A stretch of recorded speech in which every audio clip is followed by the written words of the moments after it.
សង្គ្រាមនៅមជ្ឈិមបូព៌ារុស្ស៊ីអំពាវនាវឲ្យមានបទឈប់បាញ់និងការពារជីវិតប្រជាជនស៊ីវិល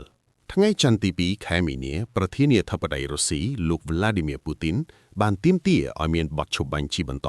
ខណៈពេលដែលសង្គ្រាមនៅមជ្ឈិមបូព៌ាដែលបានបញ្ឆេះដោយការវាយប្រហាររួមគ្នារវាងកងទ័ពអាមេរិកនិងអ៊ីស្រាអែលទៅលើអ៊ីរ៉ង់កំពុងរីករាលដាលក្នុងតំបន់ទាំងមូលសម្ដីរបស់លោកពូទីនខាងលើនេះបានបន្លឺឡើងក្នុងកិច្ចសន្ទនាតាមទូរស័ព្ទជាមួយមេដឹកនាំកាតានិងអេមីរ៉ាតអារ៉ាប់រួមដែលសុទ្ធតែជាសម្ព័ន្ធមិត្តរបស់អាមេរិកភ្លើងសង្គ្រាមបានឆេះរាលដាលនៅមជ្ឈិមបូព៌ាក្នុងពេលដែលអ៊ីរ៉ង់បានវាយប្រហារសងសឹកដោយបាញ់តម្រង់ទៅលើបណ្ដាប្រទេសនានាក្នុងតំបន់ដែលជាសម្ព័ន្ធមិត្តរបស់សហរដ្ឋអាមេរិកដោយរុស្ស៊ីដែរកាតាក៏បានសម្ដែងក្តីសង្ឃឹមថាស្ថានភាពនឹងអាចធូរស្រាលឡើងវិញតាមរយៈការស្វែងរកដំណោះស្រាយការទូត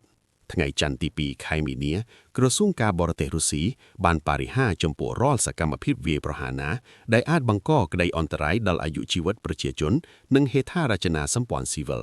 មេដឹកនាំរុស្ស៊ីនិងអេមីរ៉ាតអារ៉ាប់រួមបានគូបញ្ជាក់ដូចគ្នាអំពីការចាំបាច់ដែលត្រូវមានបទឈប់បាញ់ជាបន្តនេះយោងតាមការប្រកាសដោយវិមានក្រែមឡាំងពីចំណែកខ្លួនរុស្ស៊ីសន្យាថានឹងប្រើគ្រប់មធ្យោបាយដើម្បីស្ដារស្ថិរភាពឡើងវិញក្នុងតំបន់ជម្លោះគួររំលឹកថារុស្ស៊ីដែលត្រូវបោះជំលោកខ្ទប់ឲ្យនៅឯកោតែឯងក្រោយពីបានវាយលុកចូលអ៊ុយក្រែនក្នុងខែកុម្ភៈឆ្នាំ2022តែងព្យាយាមរំកើខ្លួនទៅជិតបណ្ដាប្រទេសនៃតំបន់មជ្ឈិមបូព៌ាជាក់ស្ដែងអ៊ីរ៉ង់គឺជាអ្នកផ្គត់ផ្គង់យានដ្រូនប្រភេទ Shahed ដ៏ខ្លាំងក្លាដែលរុស្ស៊ីប្រើប្រាស់សម្រាប់វាយប្រហារទៅលើអ៊ុយក្រែនរីឯអេមីរ៉ាតអារ៉ាប់រួមធ្វើបាំងដើរតួជាម្ចាស់ផ្ទះទទួលកិច្ចចរចារកសន្តិភាពរវាងក្រុងគៀវនិងម៉ូស្គូដែលគិតមកទល់ពេលនេះមិនទាន់ហុចផ្លែផ្កាជាក់លាក់នៅឡើយទេ